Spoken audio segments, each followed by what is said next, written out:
afternoon, everyone.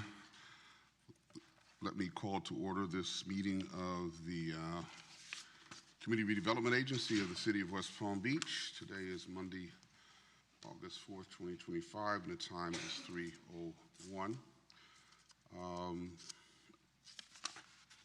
We'll now turn to comments from the public. We have one card, Claudia Kirk-Bartow.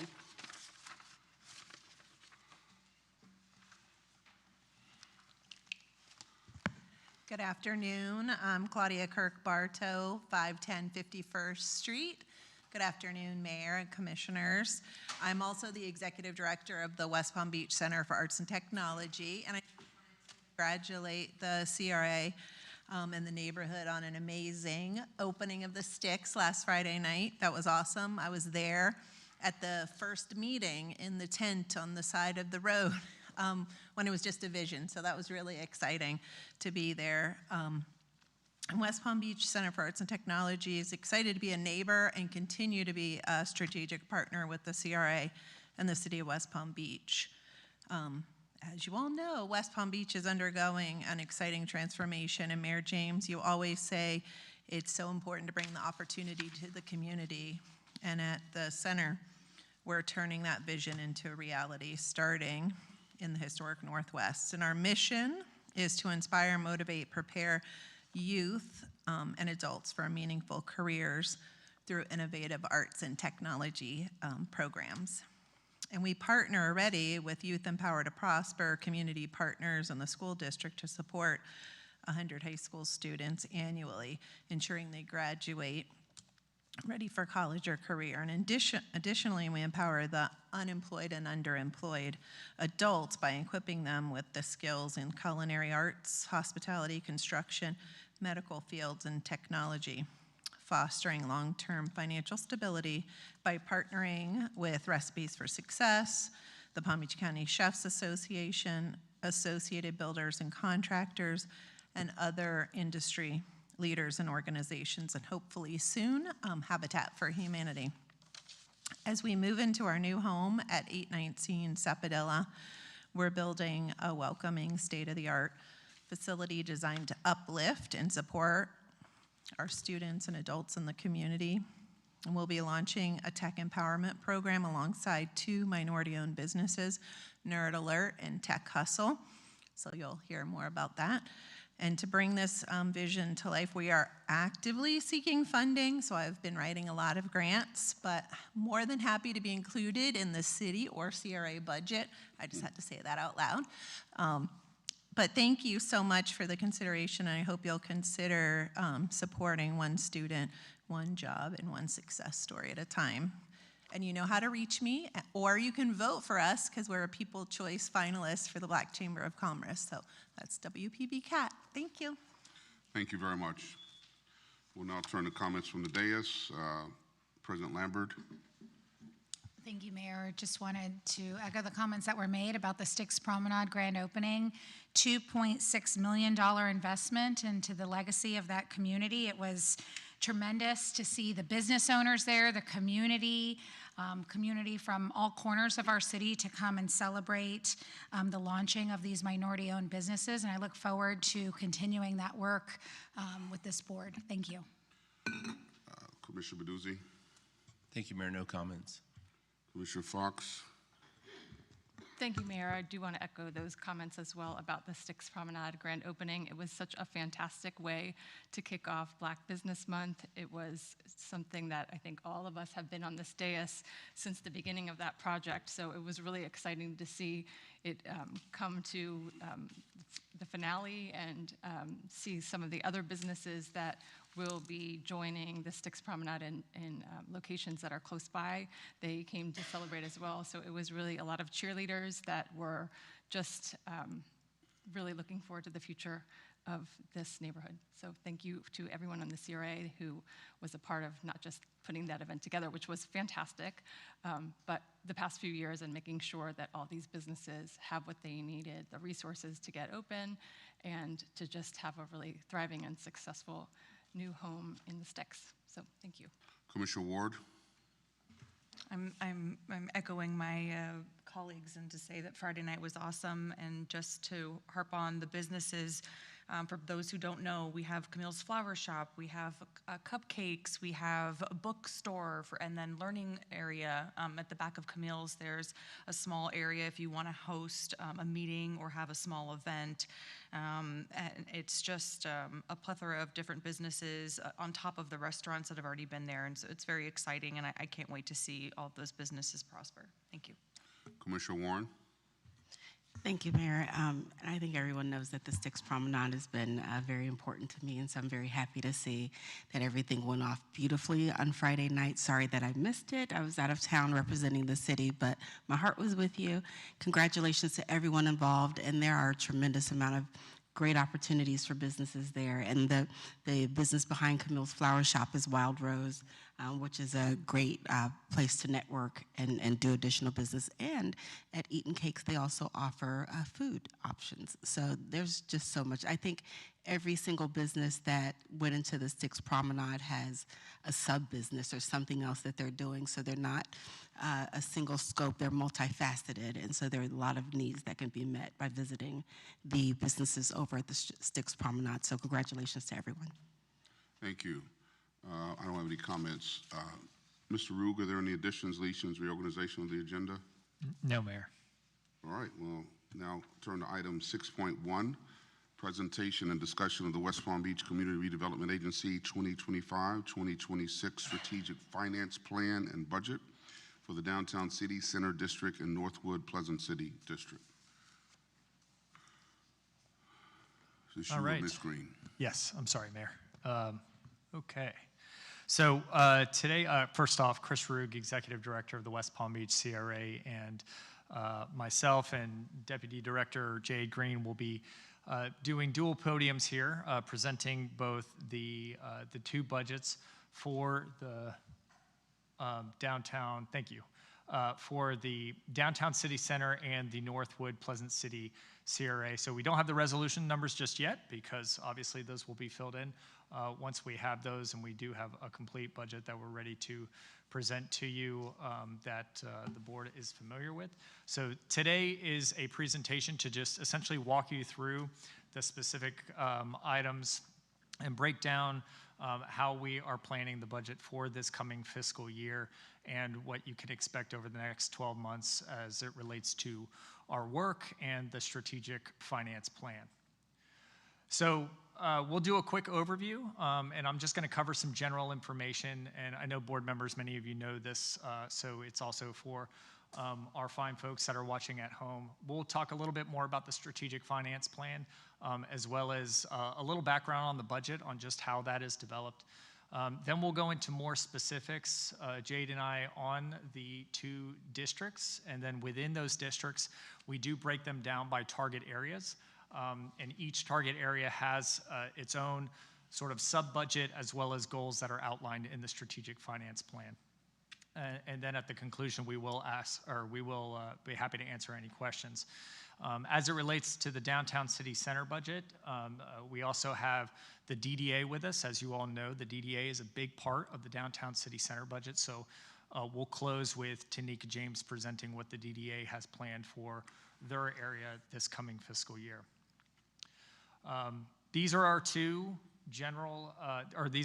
maps, the Northwood Pleasant City Broadway District on the left, and of course Downtown City Center on the right. Each one has about 5 targeted areas that are reflective of the different projects and commonalities that each of those districts have. As a little bit of just general information, so CRAs are enabled by Florida state statute, and I'm not going to cover all of Chapter 163, Part 3, but generally speaking, the purpose of the CRA is essentially to remove that slum and blight through increasing property values through improvements on those properties through infrastructure and housing.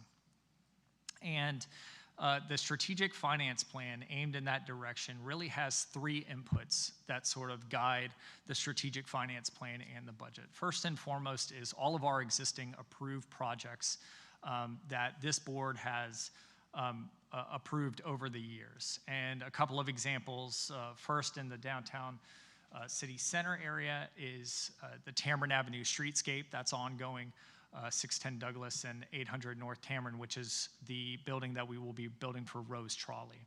In the Northwood Pleasant City, a series of examples are, of course, Curry Park, our initiatives along Broadway, as well as the Spruce, which is an affordable housing project. Second input for our strategic finance plan and the budget is what we hear from the community over the last 12 months. And that includes a variety of ways, namely our quarterly community outreach meetings, but also individual meetings with business owners, residents, and a variety of other ways that, whether it's project-based like Curry Park, we are constantly gathering input from the community that also instructs our strategic finance plan and the budget.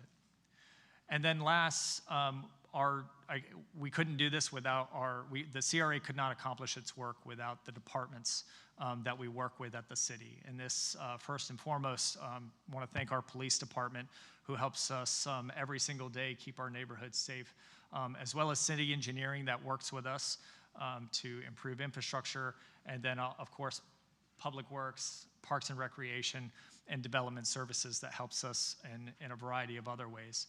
Those departments are constantly giving us feedback on what they need to help us achieve our goals. And so we take all of that information together, and that really instructs how our strategic finance plan comes together, as well as the budget that's associated with the implementation each and every year.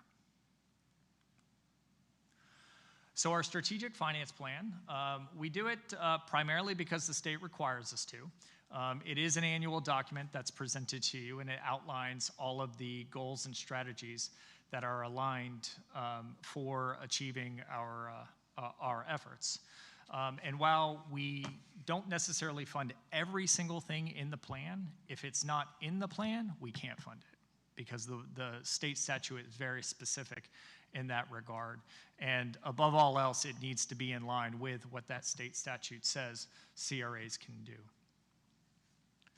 So as an example, just to kind of paint a little bit of a picture, so say we have the Curry Corridor, we will have a goal, and each district, we'll break this down a little bit further, but each targeted area has a series of goals. But as an example, goal number 1 is the reconstruction and modernization of Curry Park. So then in it, you'll have a series of strategies, and those strategies look like this. And then within those strategies, we will outline the specific projects or initiatives that are aligned with those strategies. And that's what you see when we bring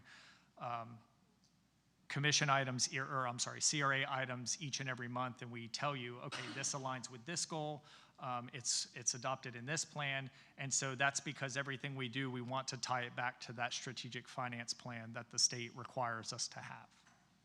So it's very clear on what we're doing. A couple of items to point out. We are excited about a couple of new programs, about 3 new programs that we intend to launch this coming year.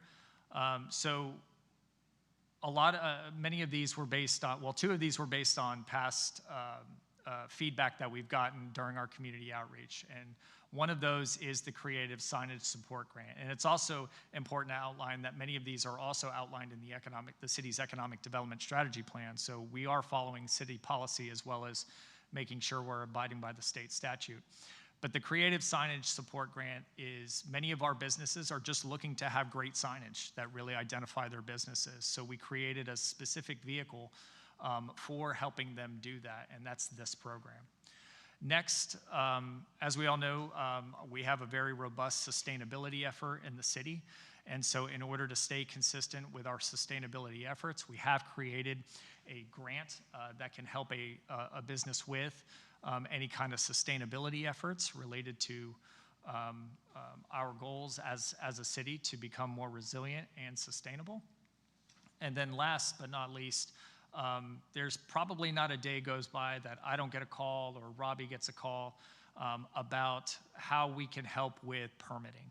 And as we've had many discussions with the city's building department and development services, what we want to try to do with this program is really enhance the quality of submittals that will be given to our building department or development services, so that when they receive those plans, they have less errors or questions in them that would require a resubmittal or re-review or additional comments that may come forward in that submittal.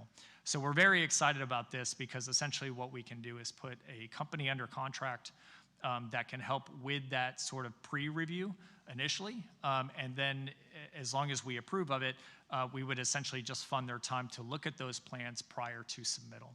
So each of these programs, if you would like more details, Ravi is with us, and he can give more information on each of these, but we're very excited to see them be initiated this year. So now going to the budget, and this is, I always like to do in some form kind of a quick overview of just how the CRA is funded, because I do get this question throughout the year.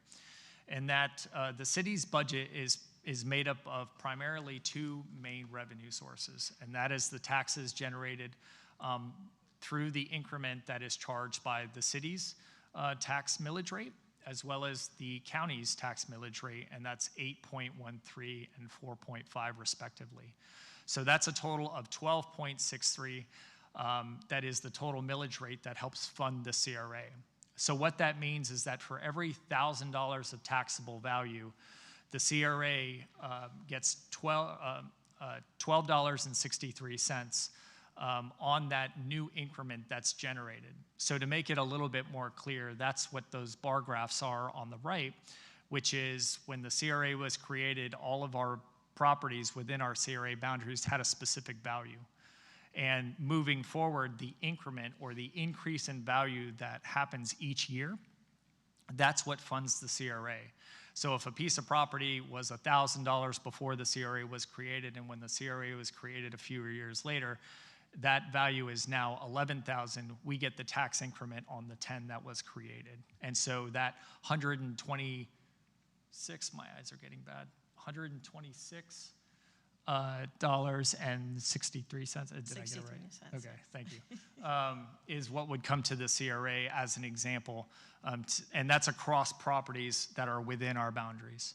So with that funding, we must spend it obviously within our boundaries per the state statute, as well as in accordance with all of the items that they would like to see us spending it on: infrastructure, affordable housing, planning, things like that. And then of course it also has to be outlined in the strategic finance plan, like I mentioned. Okay, so now we're going to get into the specifics of each district, and we're going to start with the Northwood Pleasant City CRA district, which is on the north end, and really impactful. This is, I don't know if it's pretty close. It's like a couple weeks old. This is the project, if you haven't driven by it, that is on the anchor site known as the district at Northwood. Very close to topping out, and very excited about that. And then you can see in the background, equally exciting is our affordable housing project that we're working with affiliated development on, which is the Spruce, which is also going to impact and have a positive benefit on the Northwood Village area. So before we do get into the budget, I do want to talk about a little bit of successes and what we've experienced over the last 12 months, because I think it is worth noting some of our successes and what's happened. First, just a couple of data points. We saw the tax increment values grow by 11%, which is really great. And then of that, the existing tax increment, remember what I just went over, that alone grew by 8%, which tells us that people are continuing to invest. They're continuing to find this area to be a very attractive part of the city, which is great. The new construction value, and this is actually new projects that have come out of the ground, totals $16 million in value, which is added to the CRA, which is also really great news. A couple of project milestones. Many of you know this because you were here as this unfolded throughout the year, but it's also worth noting. We broke ground on Curry Park, which that's a $35.5 million project. BMUD regulations are now in place, which is great news. The construction projects that I mentioned are ongoing. We've deployed quite a bit of resources to our residents in Pleasant City to help them with curb appeal on their properties, as well as continuing our outreach efforts for the placemaking plan. And I also couldn't help but notice, but commissioners, you should be pretty proud because not only do you have one Stanley Cup trophy, you now are responsible for two since you have been under the control of the CRA. So just thought I'd mention that as well. Got to take credit for it all, Mayor. President Lambert has a question. Thank you, Mayor.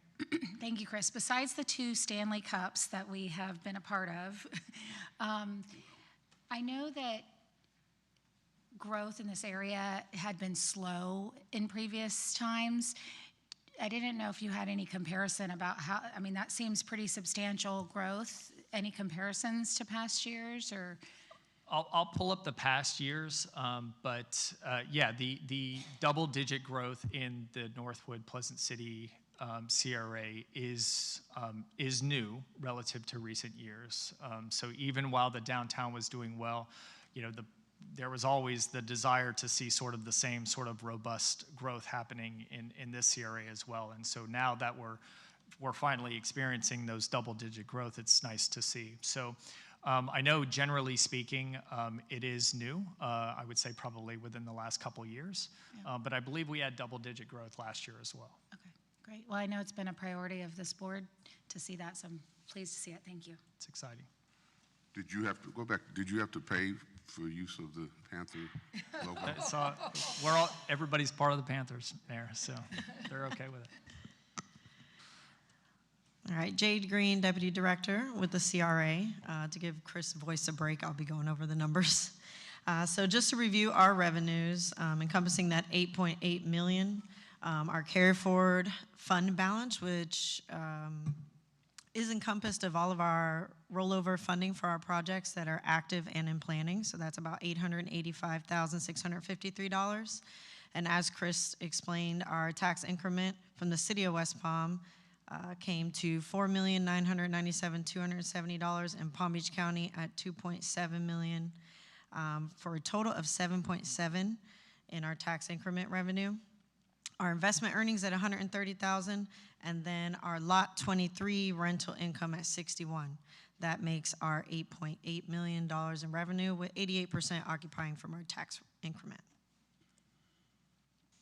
Now to break down expenses. When we go through each target area, you will see those categories: consultants, communications, business, security, neighborhood stabilization, infrastructure. Just to give you an overview of each, our consultants encompasses all of our professional services. Communication engagement is going to be everything we're doing with the community to disseminate any information with the CRA, how we're communicating with our businesses, et cetera. Business development is all of our incentives that we're utilizing for our businesses throughout each district. Security is going to be all of our innovative policing efforts. Neighborhood stabilization are all projects geared toward removing slum and blight, which could be any projects for facade improvements, streetscapes. And then you have infrastructure and streetscape improvements, which are specifically just infrastructure and streetscapes, which is our partnerships with engineering and any of our major housing projects as well. All right, just to go through expenses, I already explained all the categories, but within those target initiatives, you have $5,145,818. Our debt service in the Northwood Pleasant City area is our Curry Park contribution agreement, as well as our contribution to our agreement for the Spruce, which we are in our third year paying. And then you have our tax increment split with developers and all general operations needed to operate the Northwood Pleasant City CRA, coming in at $1.3 million. And then in our reserves for the Northwood Pleasant City, we have $286,496, with a total of expected expenses at $8.8 million. All right, now we're going to break down by target area. Chris likes to call this a balanced budget. For each of the target areas, you have $5,145,818 total, with 32% going to Curry, 28, Northwood Village, and Pleasant City, 25, pretty much the biggest holders of this share. So as I mentioned, board members, each target areas has a series of goals that are included. So this just gives you an idea, and I'm not going to break down each of the strategies and the projects associated with them, but did want to just give you a general idea of the various goals that are included in each of these. Of course, Broadway, here we're primarily focused on implementing the strategy, which is that catalytic project that we want to see occur on the north end. So while we have a series of goals on here where we can, if something becomes available to acquire additional land, that's always going to be in there. But the primary one, I would draw your attention to goal number 3, which is to get that RFP out for that catalytic project that we want to do on the north end for this coming fiscal year. And then, of course, we'll continue to also prioritize public safety and the dissemination of information as we move forward. Okay, within the Broadway area, we have the categories communication, development, security, and infrastructure and streetscape improvements. In the communication area, we have 10,000 dedicated business development. We have a total of 55,000, which will be geared towards our incentives and Broadway maintenance. Security, again, which is our innovative policing initiatives and our private security, all within that $320,000 amount. And then infrastructure and streetscape improvements for 10,000. For our Broadway median improvements project, bringing the total for the Broadway target area to $395,000, with 81% going towards security. Next up is going to be the Curry corridor. I'm sure many of you can guess the name of the game here is really just making sure that the Curry Park project is completed, but also along with that, we have many initiatives that are still underway. Primarily the placemaking outreach and things like that. You will expect, or you can expect that the discussions on the restaurant and the programming and all of those things will be continuing to come forward here shortly. Many of you will get a briefing on sort of what has happened over the last several months here shortly. But we'll continue to prioritize this project mainly on the Curry Park side. But there are a couple of other areas, mainly if we think about Dixie Highway, that east side of Dixie Highway. It is something that will remain in the strategic finance plan, as we've been hearing, to really kind of address that corridor from 25th Street down to 15th. As a lot of opportunity exists there with vacant parcels and existing buildings. Do you want to talk about the budget? Is there any questions on the as far as the Curry Park, on the numbers? Okay. Sorry, Mayor. You could proceed, yeah. Okay, next up is the Northwood Village. So in this target area, the strategic priorities will continue to be working with our stakeholders as we pursue and manage the projects, both the district at Northwood and the Spruce. We've been doing quite a bit to work with local businesses there to connect them, with things in the short term, like connecting them with construction workers to offer deals and specific meals and things like that will help them sort of patronize the businesses there and support them in a meaningful way. But also continue to work with our merchants on doing quarterly walkthroughs to understand how we can maintain and stay on top of landscaping and other items to ensure that the Northwood Village continues to be an attractive place, not only for our businesses, but for the people that support those businesses.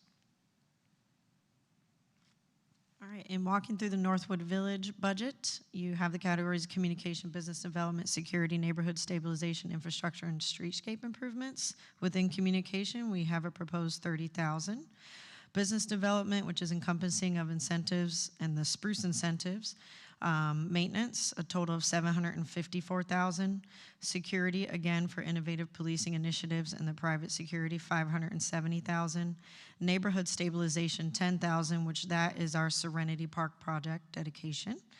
And infrastructure and streetscape improvements, under landscape improvements and maintenance for $90,000, bringing the Northwood Village proposed budget to $1,454,500, with business development holding 52% of priority. Next up, Pleasant City. Here, we have three main initiatives that are underway that we've been working with the residents on. They include safety and security, lighting, and landscaping throughout the Pleasant City area. We do have a series of vacant parcels that we also want to spur additional housing opportunities on. LA Kirksey, which is actually on the agenda, is a good example of one of those parcels where we're encouraging the development of more housing in the Pleasant City area that will be affordable. So these items will continue to be a priority as we work with the community. Within the Pleasant City target area, we have the categories communication, business development, security, and neighborhood stabilization. And the communications, we have $10,000 proposed. Within business development incentives, we have $179,775, and that's to go towards our paint, pave, and play program. Sorry, that's like a tongue twister. And then in security, again, innovative policing and our private security, $280,000. And then neighborhood stabilization, all of our Lot 23 maintenance, our streetscape consultants, landscape maintenance, and that big lighting improvements project for a total of $820,638, bringing Pleasant City's proposed budget to $1,290,413. And then the last targeted area for the Northwood Pleasant City CRA is the industrial park. This targeted area is, I would say, still a priority, obviously, in a major way. The goals here are really just to get a better understanding of the businesses in that area, and then from there, we'll develop, even with the small budget that we have, develop a communications plan to businesses and potential new businesses going into the area to say what type of programs that they could take advantage of and deploy the $15,000 that's associated with this target area. I would say that eventually this will have a larger, robust plan as we continue to develop data and complete the other targeted area projects in the Northwood Pleasant City area. All right, and to move on to Hold our on, other. we have a question from Commissioner Warren. Hi, I support the business development incentives.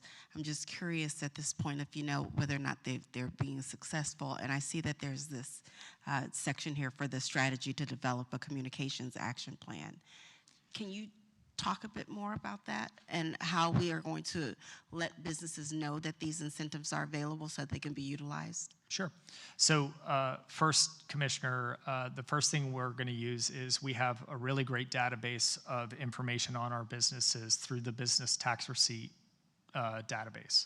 And that's collected annually as all businesses in the city of West Palm Beach have to file for a business tax receipt. So using that data along with other information that is available through Esri and some other data centers, what we're doing is essentially putting out a survey, if you will, as well as an understanding of gathering specifically what type of industry the businesses are in that area.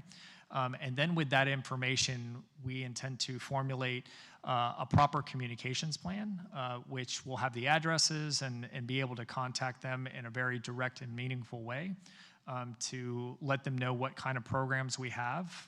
And we'll start with those that are on our books, get some feedback from those businesses, and then be able to move forward with any of those and kind of understand what they want to do, what their plans are for any kind of expansion. A good example is Campany Roofing. I think they have 150 employees, and kind of understanding sort of what their plans are in the area and just overall from a business retention and expansion standpoint, just gather some really good intelligence so that we can better tailor our programs and deploy them in a meaningful way. So that's kind of the game plan for the industrial area right now. Perfect, thank you. Okay. Any other questions? Okay.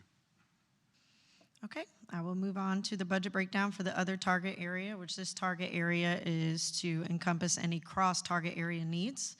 In this target area, we have consultants, communication, business development, security, and neighborhood stabilization. We have a proposed budget of $45,000 for all of those professional services. Within our communication engagement, we have $10,000 dedicated communication services and $75,000 to our holiday lighting that we do every year. Within business development, we're dedicating $15,000 to property repair and maintenance and $50,000 for any landscape maintenance, for a total of $65,000 in business development. Security will be for our innovative policing initiatives as needed, $100,000 to be used cross-target area.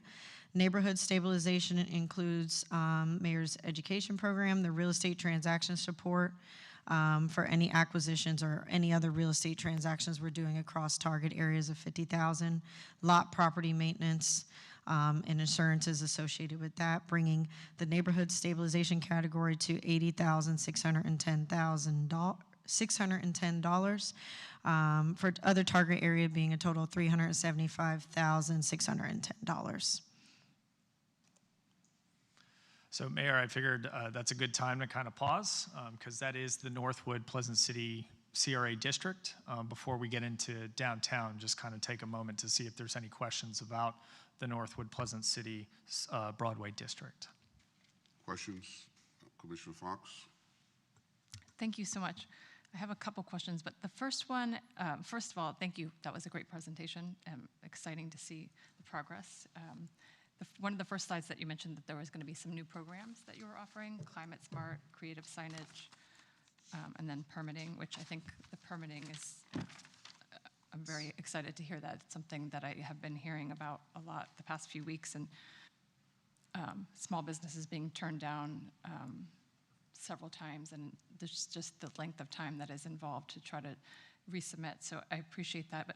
But so the creative signage and the Climate Smart mentioned that subject to availability. So can you talk a little bit about how those will work? Will it be first come, first serve? And then also in terms of, I guess, all of them, but I'm really, especially about the permitting, I think that is going to be such a useful tool. I'm wondering who qualifies to use it and how will they know about it?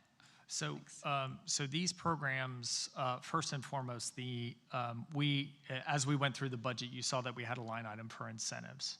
So essentially what we do is we create a pool of funds that can be used as the incentives or grant items. And so that really, then it says, okay, we have a pool of resources that can be deployed, and here are the list of programs, because you never know what's going to be most important to a small business or somebody in the community. So it allows us the flexibility rather than earmarking each specific project and then realize, okay, businesses really need this program, not this program. We just do a pool of funds, and then we are able to utilize that pool of funds for a variety of different vehicles.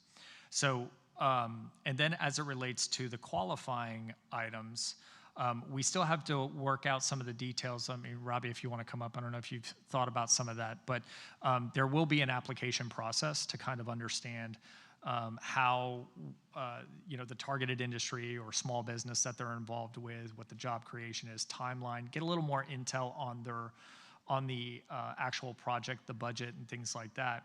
Because I think we want to make sure that before we start funding the review of a set of plans, we probably want to make sure that it is going to get built. Do they have financing for it? What is sort of the larger situation around before we start, spending time, because we may realize that a couple of other items need to be addressed first, or we can help them in another way where maybe another program, but at least it'll start the conversation by just starting with the application process.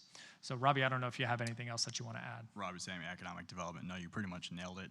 Commissioner, as it is now, it's pretty much on a first come, first served basis based on what the needs of the business are, as Chris mentioned. So we have that general pool that they can apply for, and then based on that is how the funds are distributed. As far as the needs of the businesses and how we're going to maybe promote these programs, we'll have a full presentation for you as we get formal approval after this fiscal year. You said you had a couple of questions, is that? Thank you. I have one other question that was about the Northwood, the projects that are going on right now where the roads are closed. And I've had a lot of calls, I'm sure we all have, about, you know, it's been a significant hardship on some of these businesses. So I was curious if any of the line items that were incentives would include something like promotional opportunities or something, you know, to that effect, that when these businesses have, when the roads are finished, when the businesses have, you know, the opportunity to try to regain some of their clientele that have kind of been skipping that road for the time being. I mean, I just want to make sure if there's some way we can help to let the community know that, you know, these businesses are still open and help them thrive in this. I mean, it's going to be, progress is painful, but right now it's really painful. So thank you. Yeah, Jade, you want to go to the Northwood? So our approach, because we recognize and we're staying in contact with the businesses and helping them in any way that we can. We do have a line for communications and engagement for the Northwood Village, not the overall expenses. So in the Northwood Village slide, you'll see a line there that is for communications and engagement. That will be used to continue to encourage people to come to Northwood Village and promote the area and talk more about what we can do, or what, you know, when people can, you know, come out and, you know, and support those businesses and give regular updates on the overall projects that are happening in that area. The incentives are going to be used for the programs that we have on hand, which are primarily to improve the properties. So that's what they're designated for. President Lambert. Thank you for that question regarding, you know, helping out these businesses, Commissioner. I'm grateful to have a little more information on the communication engagements piece. How is that determined? Do those business owners have input on that? Is that something that the staff kind of puts together and presents, or? I mean, Ansley, or I'm sorry, Stephanie, maybe you want to come up and give a little clarity to this. So we try to do promotions of, like, either, you know, new businesses that may be opening up or other things that are happening in the Northwood Village area. But on this one, I think we would do whatever we can as it relates to the construction to give regular updates through our social media channels and things like that to really be clear about, you know, and encouraging people to come in and support the Northwood Village area. I don't know if you have anything you want to add to it. Yes, so the idea, I'm sorry. I'm Stephanie Swimmer. I'm the Senior Communications Coordinator for the West Palm Beach CRA. So the new approach is going to be really communicating the different opportunities that can be found in Northwood Village. So we're taking a more holistic approach to the area in its entirety, be it either filling in all of those empty storefronts, even taking a touristic standpoint, just getting visitors that are visiting in the area just to take a moment during their vacation to go to Northwood Village, and just taking that sort of approach. Also part of our strategic finance plan, as I'd like to point out, is to potentially organize a Main Street, and a Main Street will actually come and assist in a more targeted approach to helping the small businesses and really catering to what their needs are that are otherwise outside of what the CRA can do. They're a little bit more flexible in what a Main Street can do. Yeah, and the Main Street program is something that you know, we'll continue to gather information on to sort of help stand it up, and that's something that, you know, the board can expect additional information on in the future. Thank you. Any other questions on this before we move on? Okay. All right. Okay, going into the, let me get organized here. Okay, now heading into the downtown city center district. This picture, this building looks nothing like it now. This is many of you may recall 719 North Sapodilla. This is where Vegan Fine Foods, which if you got a chance, they were actually out there on Friday, the team there, and they're very excited for their build out and to get started. But that's just a good example of how we've come over the last 12 months, and to see that building be finished is really a great benchmark for the historic Northwest. So again, just a couple of reflection points for this area. Again, we saw robust growth. It's on par with what we saw in the Northwood, Pleasant City, CRA area. The existing tax increment grew a little slower, 5%, but not insignificant by any stretch. Of course, with all the investment and construction that's going on in downtown, that new construction value was significant at $305 million. Lots of milestones to point out. First and foremost, Tamarind Avenue Streetscape, Phase 1 and Phase 2 was completed. We expect Phase 3 to be initiated here soon, so more to come on that in the coming months. 8 new businesses, or actually they weren't new because that's why I didn't put new in there. That includes Hamburger Haven. They weren't a new business, but we did cut a ribbon for them in his new building. But nevertheless, just really great to see all those businesses cut ribbons in the historic Northwest. And then, of course, I mentioned 719, but also 311 North Sapodilla. So 2 historic structures were completely refurbished this year. We initiated the downtown master plan update. Many of you have probably been part of those interviews. We've got another streetscape project that will be started this month. That's with Burkhart down there in the Okeechobee corridor that leads into the downtown core along Chase and Trinity. A strategic acquisition made for Fern Street, which is a strategic priority for the city. Nora is just booming and it looks amazing. So a lot of great things to point at as it relates to our good friends over there in the North Railroad Avenue District. And then, of course, Mayor, I couldn't help but mention that. I know you got that for free. Yep. He has a Birds fan as a deputy director. That helped. Wonderful. It's all good news. It's all good news.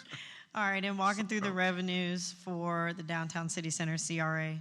Again, our carry forwards, active projects and projects in planning, along with our 2019 bond proceeds for a total of $45,200,194. Tax increment from the city, $43 million. Palm Beach County, $23.8, and then you have our DDA revenues at $3,875,000. Our investment earnings for a total of $800,000, and our leases, which the general includes all of our lease agreements we have throughout the historic Northwest, and then our 314 Clematis lease for $600,000, bringing the total revenues for the Downtown City Center CRA to $117,468,751. As far as expenses, the only new categories you'll see in the Downtown City Center, different from the Northwood Pleasant City, are transit operations, the waterfront, and then our clean and safe initiatives. And the DDA work plan, can't forget that. Bringing the target initiatives to $83,175,587. Our debt service in this district is $11,468,725. Our tax increment split, much larger at $7,857,974. And then all of our operations to operate the Downtown City Center CRA come into $12,286,201.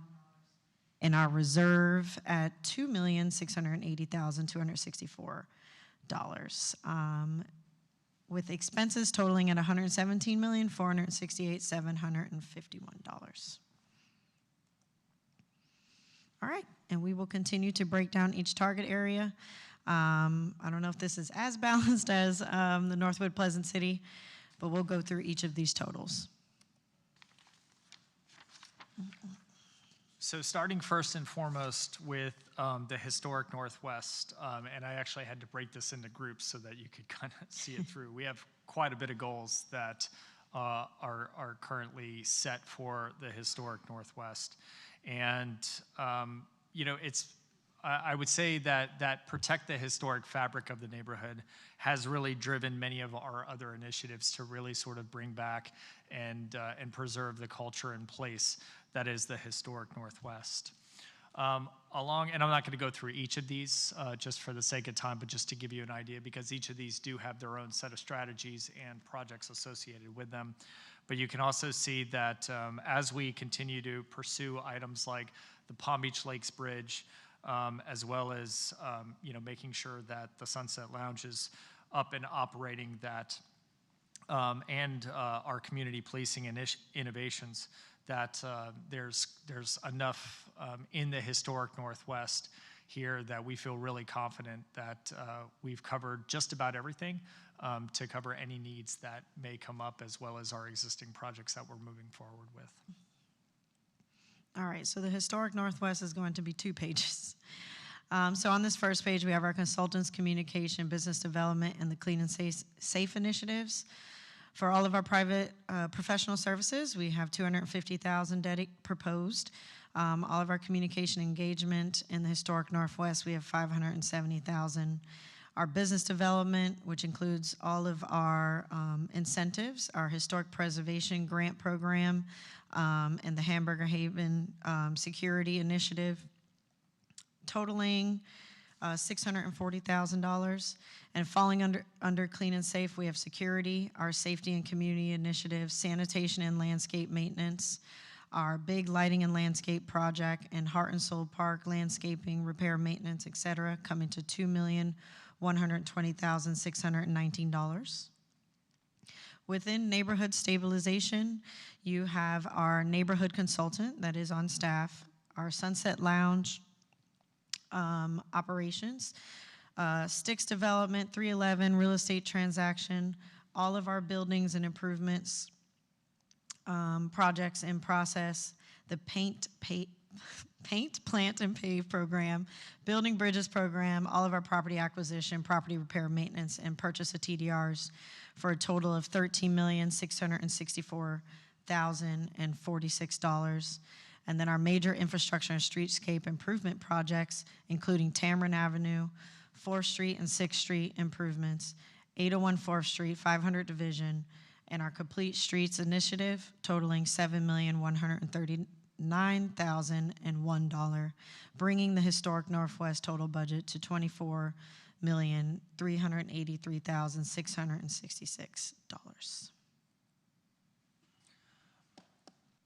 Moving into Nora, now that the road is completed, we'll continue to support that infrastructure efforts, primarily as they continue to expand north into that part of the city. As the hotel continues to be completed, they'll want to continue that streetscape in front of the hotel, so we want to keep that in the plan. Otherwise, the 2 main initiatives here are now helping in any way that we can with the Palm Beach Lakes Boulevard Bridge and ensuring that that project continues to move forward with Palm Beach County, as well as ensuring that the place is clean and safe with them, along with adequate parking for the Nora district. Okay, and then within business development, we have $2,331,235, and then the incentives that support all of the tenants coming into Nora based on our original agreement for $2 million, with $1 million of that already encumbered, and about 7 of those businesses coming online in September already.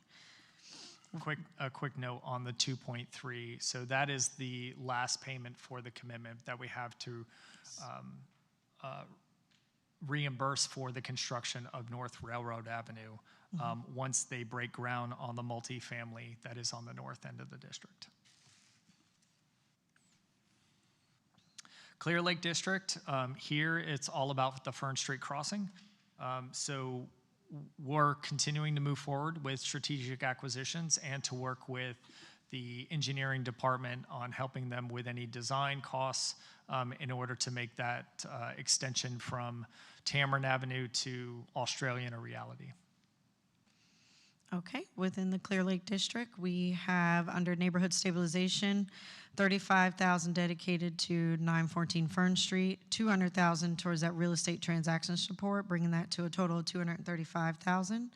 And then under infrastructure and streetscape improvements, we have $8,750,000, with $7 million of that being included under acquisition. Correct, Chris? Yes.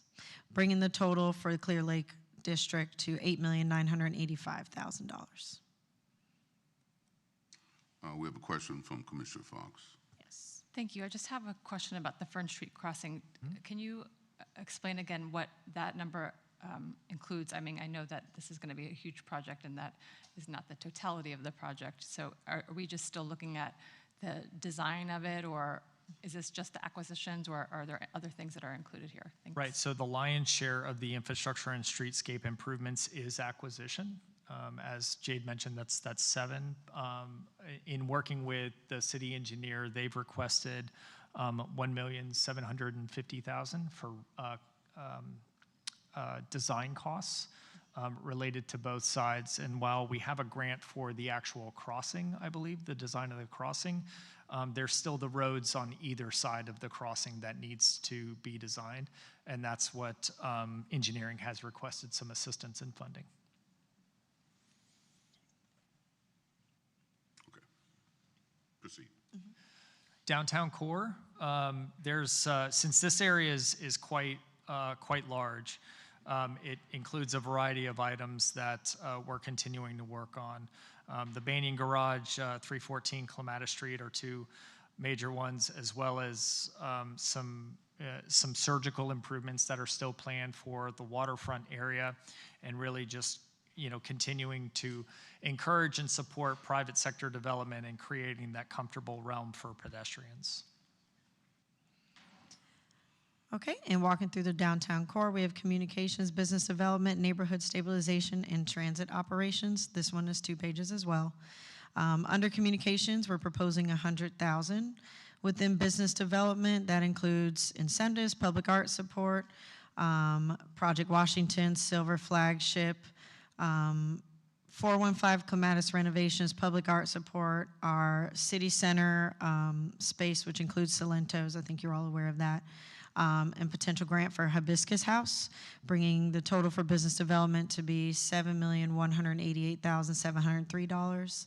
Under neighborhood stabilization, we have our Clematis Streetscape project under repair and maintenance for $300,000, and then our transit operations fixed route project for $4,786,693. Jade. Yes. Sorry, commissioners. Just as a quick point to note, the items, Project Flagship, you will see that at the next city commission, at the next CRA meeting. More details to come in that in September. And then, of course, the Hibiscus House as well as 415. Those are also items that the board can expect to revisit in the future as details need to be ironed out as those projects continue to move forward. So just to want to make a note that these will require future action by the board. Commissioner Fox has a question. Thank you. I just wanted to ask about the fixed route transit operations. Is the entire cost of the fixed route now in the CRA and not at all with the city or the DDA? So in speaking with the city engineering department on the transit options, we've been working through this for some time, and it's when we looked at the system holistically, the portion that really is affected in the downtown that's the cost for the downtown services. I believe that's right. So Jessica is here with me to make sure that I'm not I'm not misspeaking, so she can add a little more detail on that. But that was the number that was expressed to me by the city engineer. Hi, Jessica. Good afternoon, Jessica Keller, Mobility Transportation Manager. So the question was, is the fixed route completely within the CRA district. My question was, is this the entire budget for the fixed route? Or, because I know at times the DDA had taken some of it. I think maybe the city had also had a budget item for it in the past. So I'm just curious if the entire budget is now in the CRA. Okay. The answer to that is no. A proportion of the budget is being funded by the CRA, and that portion of the budget is the area that is directly inside and services the CRA districts. So we probably need to shift that label, Commissioner. And to be clear, it's the fixed route and on demand. And does that figure also include the smaller $400,000 on-demand service that's slightly different than Ride WPB? Right. To clarify, we have 2 RFPs. One is for Ride WPB, a relaunch. I had given a presentation about that a number of months ago. It's a combination of fixed route service and on-demand, very high level, high quality. And we have a smaller RFP, which is comprised of just on-demand. And that service will not be branded Ride WPB. It is a service that allows street hailing, phone calls, a type of service that doesn't necessarily need or operate in a way where we have efficiencies built in. And it's just a different kind of service altogether. Did you have a follow-up, Commissioner? Okay. Any other question? Okay. Okay, we'll move on. This is still downtown core. Just in finishing up, proposed budget under waterfront park and city commons under a total of $1,597,550. That includes all waterfront play area, cafe, design and development, and programming and maintenance in partnership with Parks and Rec. Infrastructure and streetscape improvements. We have the Center for Smart Streetscapes, Banyan Garage, Professional Services, Rosemary Avenue, Planning and Development, Chase Trinity Streetscape, and Clematis Street North Alleyway, coming to a total of $9,068,338 for a total of downtown core proposed budget of $23,041,284. So the Okeechobee Corridor, 2 main initiatives are currently underway. One is the improving mobility along the Okeechobee Corridor, and that's a project that we're eagerly waiting with Florida Department of Transportation. They have agreed to expand, at least on the north side of that road, a similar treatment that you would experience in front of the Kravis Center with a segregated bike path and pedestrian path along that north side from Flagler Drive all the way to where it currently exists in front of the Kravis Center, which is really exciting. So that's what the 6.6 is for. And then obviously ensuring that the tent site continues to meet its obligations for creating the office tower that we currently have a development agreement for. And for the Okeechobee Corridor, that's bringing this proposed budget to $6,650,000. All right, in our other target area, as the same with the Northwood Pleasant City CRA, these are for cross target area needs.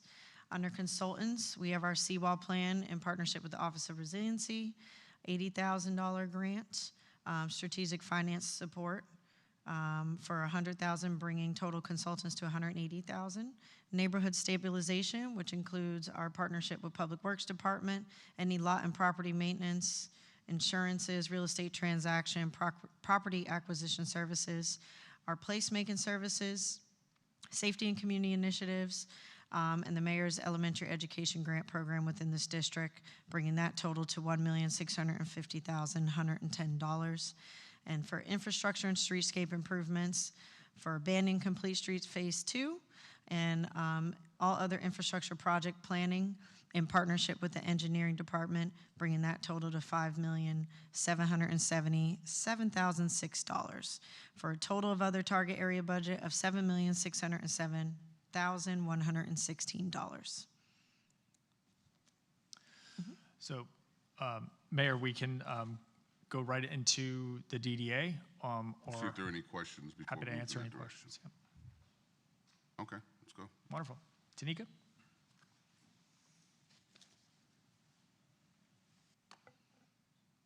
Is yours up here? Yeah, it's on the desktop. If you close out your, there I am. Right there. Gotcha, thank you.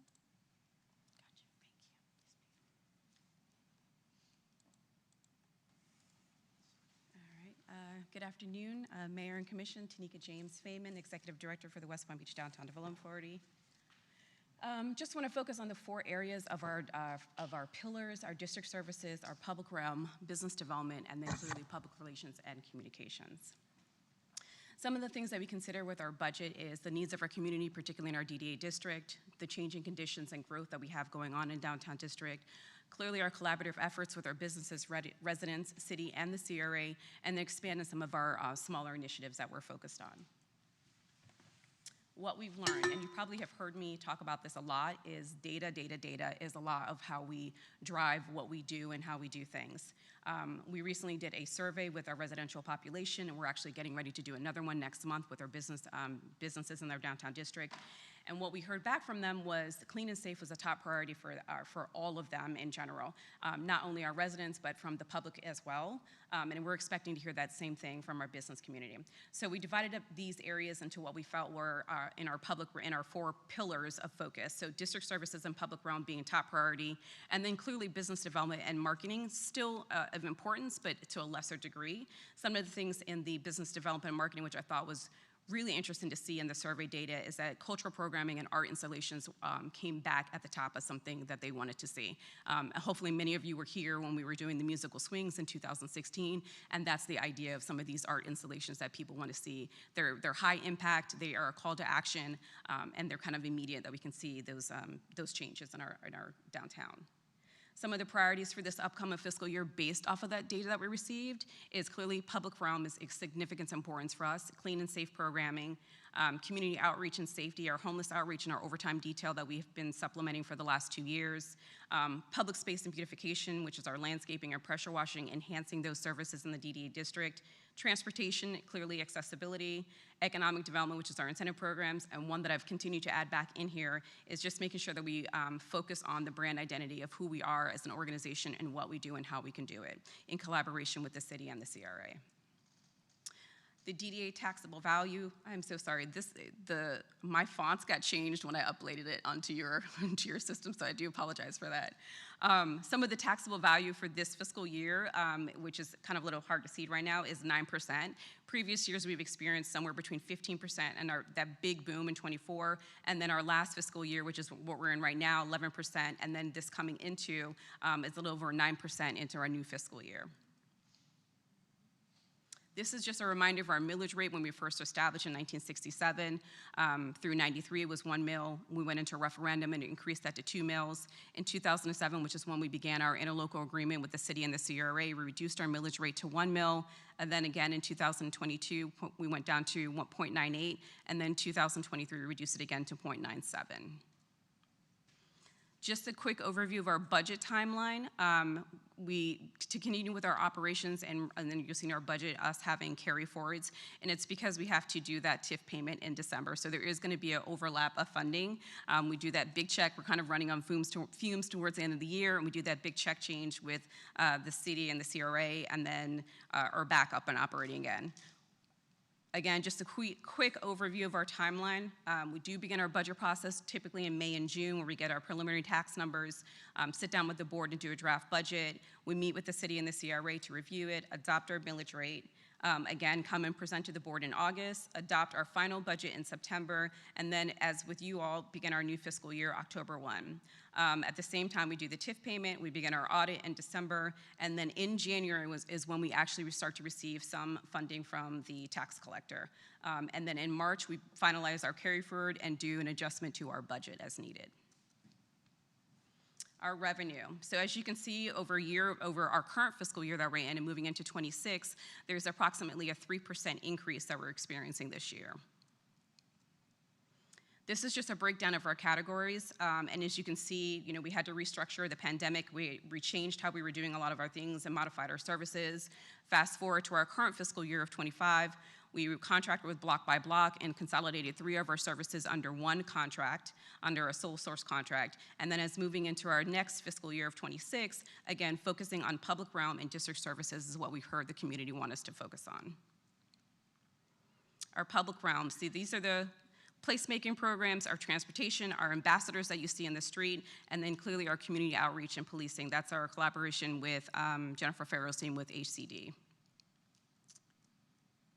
And I just wanted to share a couple of our stats. You see our ambassadors on the street, but they do more than just our cleaning. They're more than just our safety ambassadors.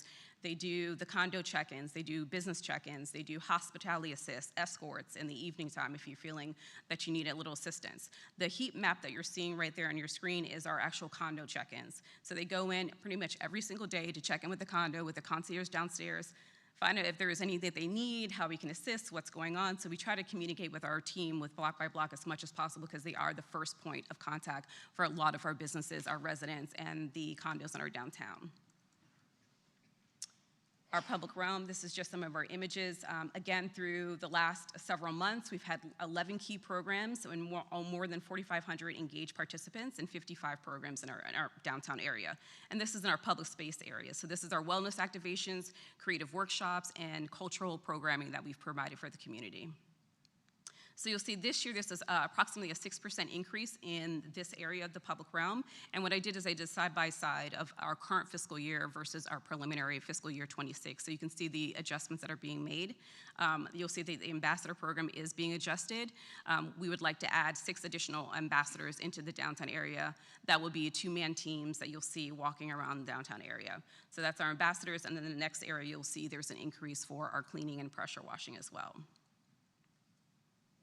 And this is how it breaks out. More than 50% of this actual budget is focused on our ambassador program. District services and operations, these are the tangible things that you can see. The pressure washing, the maintenance, landscaping. Our ambassador clean team is also coming out of this area. They have pressure washed every street or every sidewalk within the downtown area since their beginning of their project. And this particular heat map, you'll see these are actually trash cans emptied. We also do the emptying of trash cans on Clematis Street, but when our ambassadors are out and they're cleaning, if there is an overflow of trash cans, they will go ahead and empty them out on site. And so you'll see there is an increase in this as well, 7%. We've had a jump in our landscaping. We just recently completed our RFP process, but then also increasing with our pressure washing and maintenance. So that's where you'll see the increase of the 7% in this particular budget line item. Between the pressure washing and our clean team is more than 50% of this schedule. Business development, this is our incentive programs, basically our grand opening, exterior, and interior improvements for leasehold improvements. We've done ribbon cuttings. We have done hosted seminars in our office with the Urban Land Institute. This past fiscal year, we have awarded more than 10 incentives valuing over $120,000. And so you'll see there's a decrease in this budget because a lot of the incentive programs were actually already allocated for this fiscal year. Although we still think incentives are extremely important, we are in a different time frame right now with definitely with the growth in the downtown area. So we've modified the budget to account for that. Still, 50% of our budget is focused on property and business incentives, which is really leasehold improvements that physically stay within the space. Public relations and communications, this is the fun part. This is our advertising, this is our public relations, and some of our cultural programming. I'm sure you've probably seen some of our brand identity stuff on the Bright Bike, banners along the street, print advertising that we do, radio, and this is just a visual of some of those items as well. And you'll see year over year, there's a decrease in this particular category of 8%, and that's just because we become a little bit of fine-tuning in how we communicate our messaging. We solely focus on TV advertising as one of our partners, as well as digital advertising. 40% of this budget is for the advertising, as I mentioned, which is digital as well as TV. Professional services, this is our focus areas of studies and surveys, legal and professional services. You'll see a tremendous decrease in this budget of 20% because a lot of the actual surveys that I wanted to get completed have been completed this year, and we will be rolling out over the next couple months. That would be the lighting study, the residential survey, business survey that we've done, also working with Kimberly Horn as well. So you'll see that the majority are kind of equal between studies and surveys and legal representation. Our operations, this is our day-to-day activities, our rent, our insurances, equipment, and programs. And you'll see there's a little bit of an increase in here primarily for our rent, but that we also just recently got our insurance that will be increasing as well. And you'll see that this breakdown is about 40% is operations is due to rent.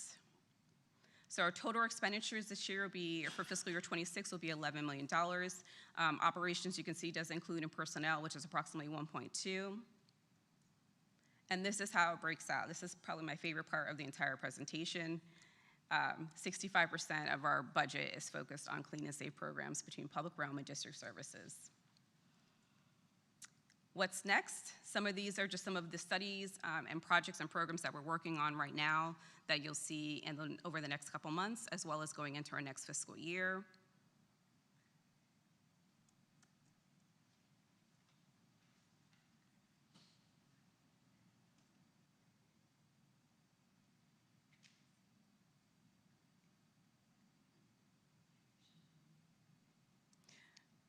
And then just No, go back. Yes.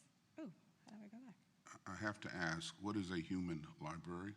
Oh, it's actually a really cool project. So it's a way to engage, it's actually a really cool project. It's a way to engage with someone that you generally wouldn't think that you'd have an open conversation with. It's a very intimate meeting that you have, say for example, someone who is from the LGBT community or someone that has been homeless and they've returned their lives around. It's usually that one individual and then maybe 2 or 3 other people that come and meet with them and sit down. Last year we actually had Ali participate in the program. We had Seth Buxton from PD come and participate as well.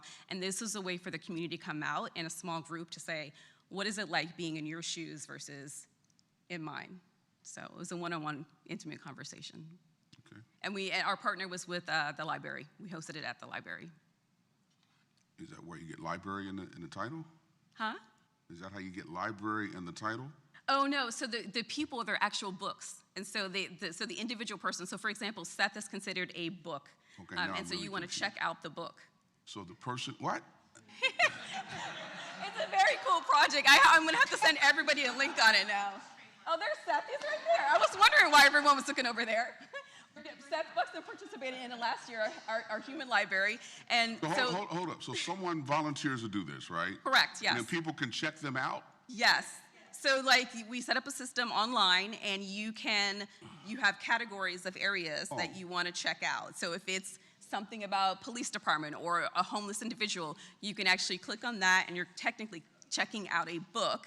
And then you go on site and it's usually 3 people and then that one individual person which is considered the book. And you sit down and you have an intimate conversation with them about their life and how they got to where they're at. So no one checks you out, then you might have some ego problems, huh? You might be a little sensitive. Your feelings might be Yeah, hurt. okay. Yes. But thankfully, everyone had someone that was interested in hearing about their story. So we're looking to bring that project back again this year.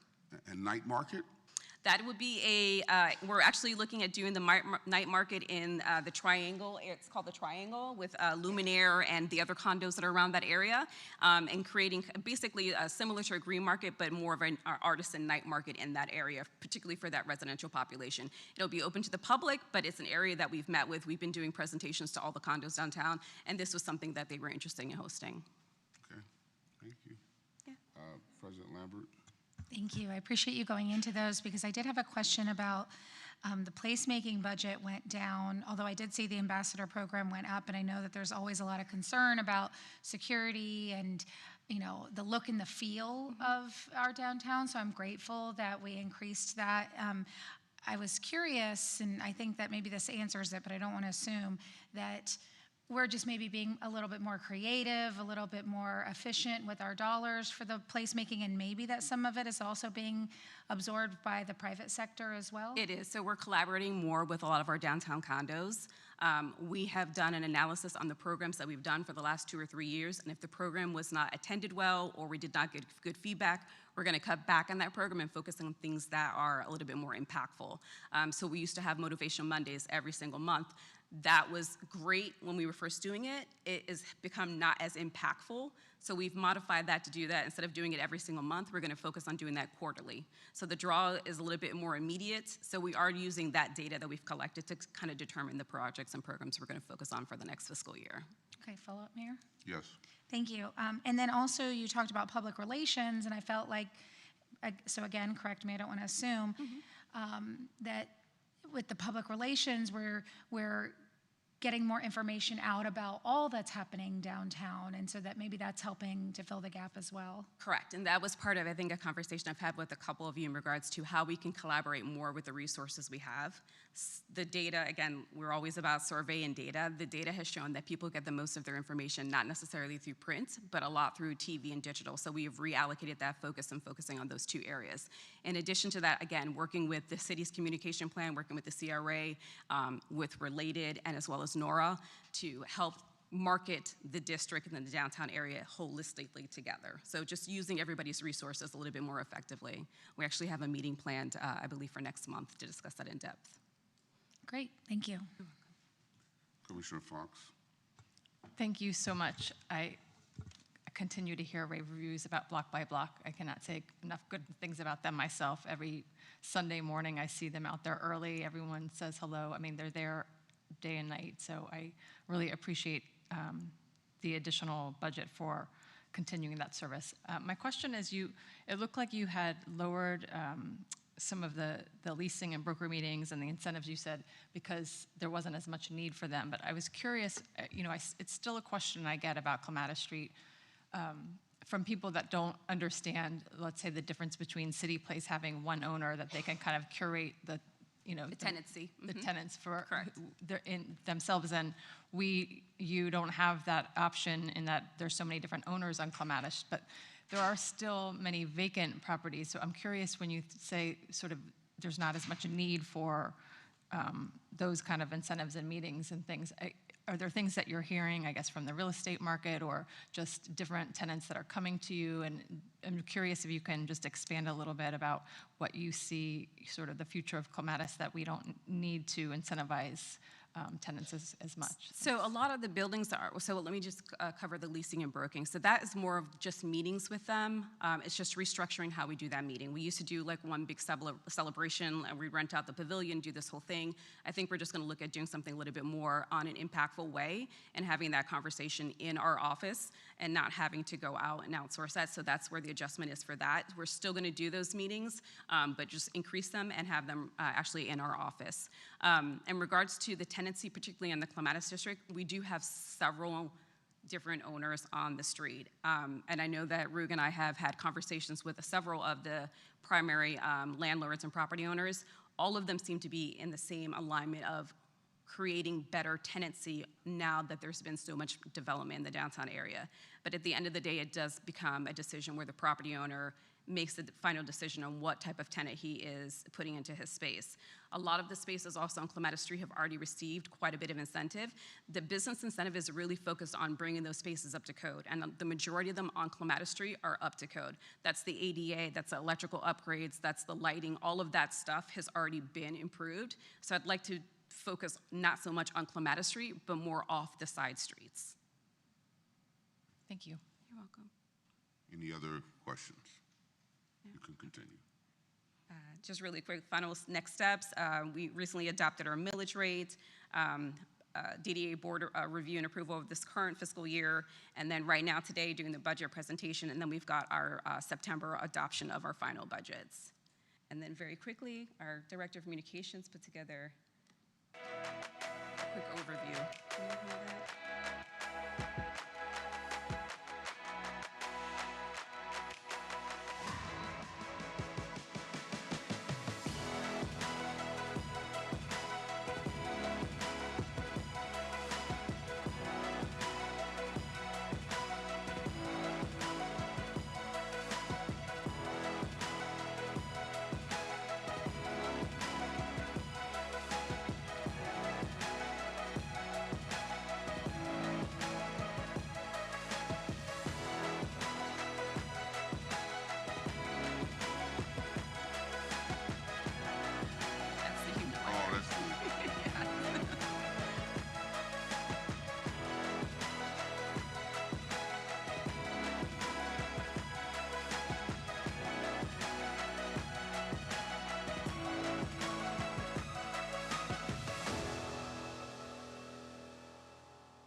energy, okay. Yes, thank you. Any other questions? Commissioner Warren? I don't have a question. I do have a comment if we're done with this, with Tanika's presentation. Oh, good. I'm done. Okay. Thank you. I'd just like to acknowledge your tenure with the DDA. And I recall back when you were getting started and you were working with Bruce Lewis, who was the chairman of the board at that time, and you were basically recruited to come in and help with the DDA and marketing and different events that were taking Bruce place did down recruit there. me as the business coordinator 18 years ago. Yes. So Yes. some time ago, I recall sitting right here in these chambers with you, when, well, not with you, but we were both present in the CRA and the commission meetings, and you were very active and engaged at that time. So it's wonderful to see how you've progressed with the DDA and continue to work this. I've always looked forward to the DDA's presentation. I believe that it's comprehensive and transparent, and that's continued. I just wanted to acknowledge that, and also to say that Tiffany Favla made us aware yesterday when you were celebrated as an amplifier, which is a lady who has done things to raise voices and awareness for women in the community, that you were actually the first woman to be the executive director. I'm of the first DDA. African-American woman of the DDA, yes. Well, congratulations on that milestone, and especially considering that this is Black Business Awareness Month. Yes, So, it is. congratulations. Thank you. Any other questions or comments? All right, Mr. Rook, anything else on this item before we move into the consent calendar? Mayor, I mean, we're just opening it up to questions related to the downtown city center budget. So if there are any questions, I'm happy to take them. Okay, doesn't look like there are any questions. Yep, then Okay. that concludes our presentation on the budget. So next steps is that the board can expect a formal adoption of the material that was presented at the September 2nd CRA meeting. Very good. All right, we'll go on with the agenda. Next up is the consent calendar, items 7.1 through 7.3. Are there any questions or comments on consent? Hearing none, I'll entertain a motion. Mayor, I move approval of the consent calendar. Second. It's been moved and seconded. Discussion. Hearing none. All those in favor of the item say aye. Aye. All those opposed, like sign. Hearing no opposition, motion carries unanimously. Thank you. Item 8.1, resolution number 25-32F, authorizing the transfer of CRA funds in the amount of $730,000 for the purchase of innovative policing equipment. Good afternoon, Mayor. Good afternoon, Commissioners. This is my first time here. I'm Carlos Rodriguez, Welcome. West Palm Beach CRA Security Manager, and I'm here to talk to you about this important security measure along with Lieutenant Hagan from West Palm Beach Police Department.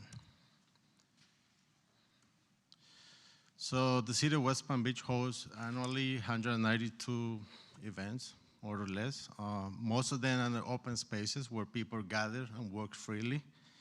Those has become a threat to the audience based on what's called now soft targets, where people is using vehicles to attack the population, the people who is attending the event. So some background on historic events where most likely more than 150 people has been casualty because of these attacks. So none of these were an accident. They were all attacks, planned attacks, where people use normal vehicles to attack these gatherings. So the good thing of this is that we're moving ahead of the situation. We're taking a preventive approach to try to mitigate any of these incidents from happening here. This is what other cities in the United States and around the world has been doing. So everybody's trying to gather up so to make sure that those events are not happening on their places. And we are taking a similar approach. So on the technical part, Lieutenant Hagan will discuss more, and I'll be back in a moment.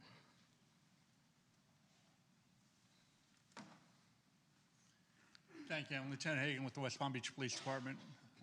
Thank you for having me here tonight. As Carlos mentioned, the need for this has become evident.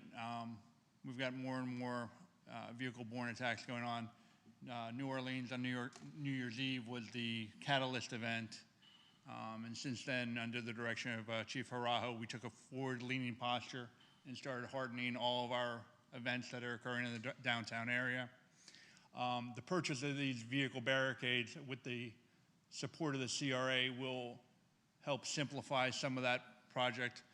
As you saw during the boat show, we reached out and we borrowed barricades from Broward and from Miami-Dade. This would actually bring us, and those fortified the show tremendously, but having our own set would help with the demand we have to close the roads. I mentioned that there are 150, and I believe the DDA wants to bring on a few more events and advertise that. But they range for about 220 days of road closures. So protecting the people who are coming to these events are paramount, and that's what these barricades will help do. They're modular in design. We'll be able to move them around the city, either using trailers or just rolling them out and place them in place. These are used, there are two main systems out there. This system is used not only by cities, but also Florida Department of Emergency Management just bought a whole set of these. Tampa Sports Authority uses them. If you've been over to a Buccaneers game, they use them to block the roads over there. So they are effective and they're quick to deploy. Modular in size, and the operational advantage is that we can get these out quickly, roll them out, and then they have pivots and stuff, so we can open the roads up if we need to, and then close them back just as quickly.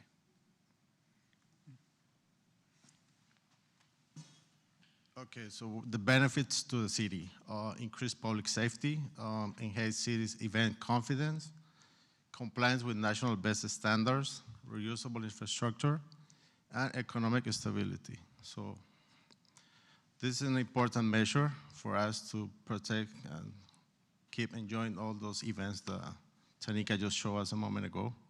So with that, people will feel more confident to attend our event at West Palm Beach. Okay, with that said, we're achieving our strategic finance plans goals in historic Northwest, Norwood Village, but they will be used in the entire city. We're helping as strategy one, innovating policing tactics and assisting with public safety. So staff recommends to approve the resolution 2532F, authorizing the CRA to transfer funding to the West Palm Beach Police Department for the purchase of mobile anti-vehicle barricades. Any questions? Very good, thank you. Any questions? Yes, Commissioner Ward and Commissioner Warren. Thank you for bringing this forward and for trying to think about our safety. Obviously, it's important. I know that you guys beefed up the security when it came to our green market. When it comes to other people requesting events, like if they wanted to close down on a block or DDA, is it going to become a priority of, hey, if you want to close this street down, now we have these and you have to rent this from, like if it's a city body that's hosting these events that wants a road closure? I really don't want to take away Angela's thunder from special events, but that is part of the proposal. I was sitting with special events last week. We were kind of working up a proposal to bring forward to you for not only requiring the barricades, but also to cover the cost of the city putting those out, and the manpower and the personnel required to deploy them for these events. So yes, it's in the works, and special events is leading that part of the charge. For marathons and things like yes. that? Okay. Every single event that we hold in the downtown is a potential target. We had, just last week, I was reading an article, a guy got thrown out of a bar, turned around, got in his car, and drove into the patrons waiting outside. So it is becoming more and more common, and unfortunately, once the idea gets out, it just becomes more popular. All right, thank you. Commissioner Warren. Thank you, Mayor. I think this is great, and it shows how proactively we're approaching safety of everyone in West Palm Beach. I was working with Discover the Palm Beaches back in January, February, as we were looking to be the ideal place for a couple of conventions to take place in the next couple of years. And I was able to talk to them about this work that you're doing right now.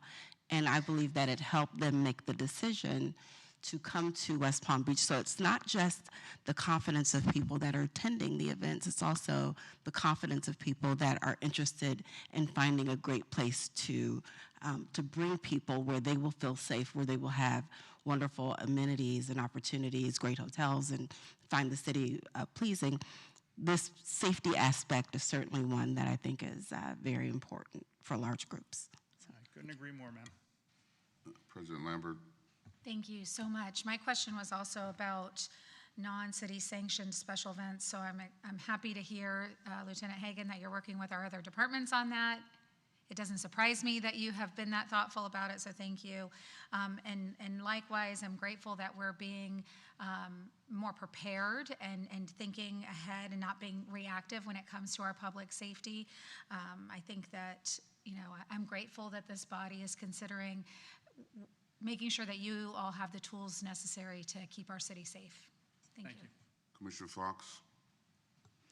Thank you so much for being proactive. I know walking to the Green Market, I'd often see police cars or fire trucks, thinking that maybe that wasn't the most efficient use of our resources. So I am very happy to see this moving forward. My question was also about the other events, because obviously the city has our own events, but there are always races and things like that where something like this should be required. And so I appreciate that you've already thought of that. Thanks. Thank you. Commissioner Peduzzi. Thank you, Mayor. And I'm extremely happy, as it sounds like my colleagues are, with this initiative. I think that you're correct that all these other nations have gone to this. I was in last couple of months, Italy, Spain, France. They all have deployed this type of system in any place where there's public gathering. I was just in New Orleans in March after that event, and they certainly beefed up their bollard system, and I think it's great. The one question I would have, or not necessarily a question, just something I want to make sure that you're considering with regard to the utilization of these devices. I'm not sure if there's, and you don't really need to discuss it here, but just I would hopefully that there's training of placement of these devices, because I know that these devices are only as good as where they're placed. All it takes is that, 4 feet, 5 feet for a vehicle to sneak through, and it can be close to a building. It can be, so I think as long as we're thinking forward thinking there with regard to the placement, and maybe making sure we implement training at the same time that we purchase these devices. Absolutely. Any other questions or comments? If not, I will entertain a motion. Mayor, I move to approve resolution number 25-32F. It's been moved and seconded. Is there any discussion? If not, all those in favor of the motion say aye. Aye. All those opposed, like sign. Hearing no opposition, motion carries unanimously. Thank you. That is the last item on this agenda, so the CRA meeting is hereby adjourned. Thank you.